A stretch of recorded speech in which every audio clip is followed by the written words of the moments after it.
Assalamualaikum warahmatullahi wabarakatuh. Saya Sipa Ramadanti dari kelas Manajemen MN19C Universitas Nusa Putra.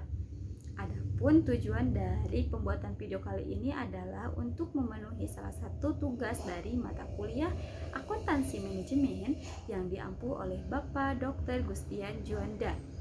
Di sini saya akan menjelaskan tentang akuntansi manajemen lingkungan atau environmental management accounting.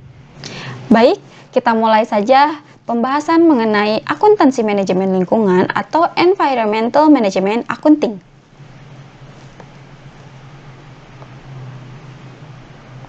Dalam video kali ini, kita akan membahas materi pembelajaran yang mengenai yang pertama definisi dan tujuan environmental management accounting, kemudian yang kedua yaitu tentang prinsip utama environmental management accounting, yang ketiga tentang pengolahan dan pengendalian biaya lingkungan, dan yang terakhir tentang triple bottom line accounting.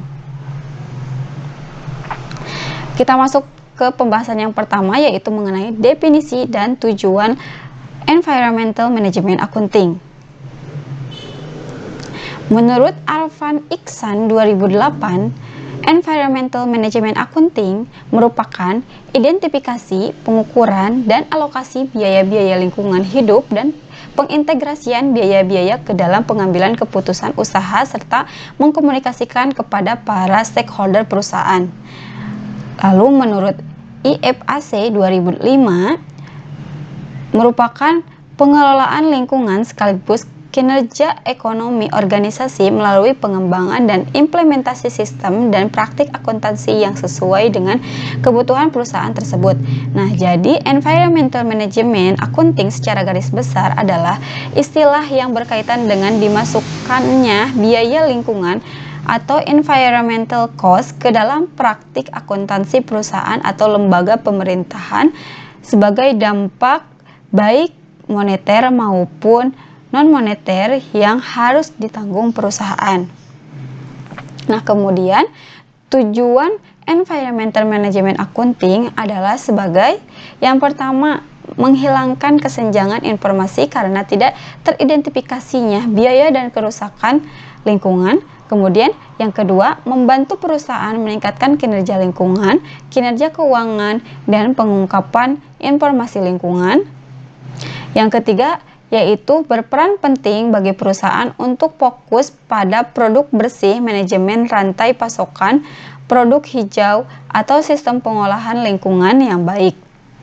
Yang keempat, yaitu perusahaan dapat mengenali dan mengurangi dampak lingkungan negatif dari praktik akuntansi. Nah, yang kelima yaitu membantu perusahaan untuk mengidentifikasi manfaat lingkungan dan ekonomi dari aktivitas bisnis. Kemudian yang terakhir yaitu mengidentifikasi, mengumpulkan, dan menganalisis informasi baik fisik dan moneter untuk pengambilan keputusan internal.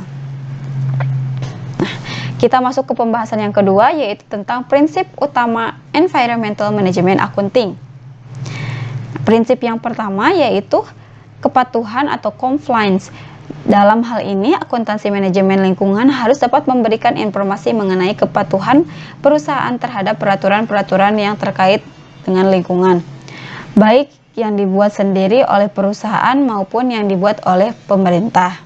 Kemudian, prinsip yang kedua yaitu ramah lingkungan atau eco-friendly.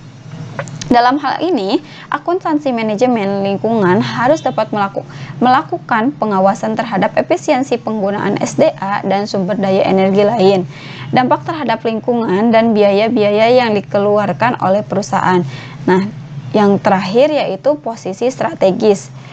Dalam hal ini, perusahaan harus membuat program-program yang terkait dalam lingkungan untuk mencapai tujuan jangka panjang perusahaan. Akuntansi manajemen lingkungan harus dapat mengawasi apakah biaya-biaya yang dikeluarkan dapat mencapai tujuan tersebut. Kemudian pembahasan yang ketiga yaitu tentang pengolahan dan pengendalian biaya lingkungan. Yang pertama ada biaya pencegahan atau prevention cost. Jadi biaya yang dikeluarkan untuk mencegah kualitas yang buruk dari barang atau jasa. Contohnya, biaya perancangan produk ramah lingkungan, biaya seleksi dan evaluasi pemasok yang ramah lingkungan, Kemudian yang terakhir yaitu biaya sertifikasi internal seperti ISO 14001. Kemudian yang kedua ada biaya penelitian atau pemeriksaan. Biaya yang dipergunakan untuk memastikan serta mengidentifikasi kesalahan pada barang atau jasa agar sesuai dengan peraturan yang ada. Contohnya, biaya audit terhadap aktivitas lingkungan, biaya inspeksi terhadap proses maupun produk yang dihasilkan, dan biaya pengembangan tolak ukur atau benchmark yang berkaitan dengan lingkungan. Kemudian, yang ketiga yaitu biaya kegagalan eksternal. Biaya yang muncul karena adanya kerusakan lingkungan akibat kegiatan perusahaan. Contohnya, biaya kebersihan lingkungan yang tercemar dan biaya ganti rugi kepada para pihak ketiga karena kerusakan lingkungan yang disebabkan oleh perusahaan. Nah, yang keempat ada biaya kegagalan internal, yaitu biaya yang muncul akibat dari perusahaan menghasilkan elemen-elemen yang dapat merusak lingkungan namun masih dapat dikendalikan oleh perusahaan. Contohnya, biaya pengolahan limbah atau polusi yang tidak ramah lingkungan dan biaya operasional dan pemeliharaan peralatan pengolahan limbah atau polusi. Nah, kita masuk ke pembahasan yang terakhir mengenai triple bottom line accounting. Triple bottom line accounting adalah sebuah konsep pengukuran kinerja suatu perusahaan yang menggunakan indikator keuangan maupun non-keuangan. Pilar utama triple bottom line accounting yang pertama, people, yaitu pilar ini menekankan pentingnya praktik bisnis perusahaan yang memperhatikan tenaga kerja.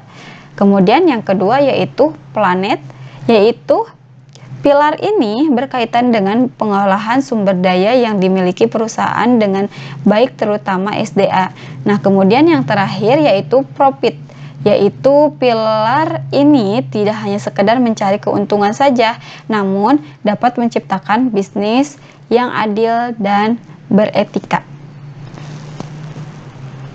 Video dari saya, mohon maaf apabila ada kesalahan. Wassalamualaikum warahmatullahi wabarakatuh.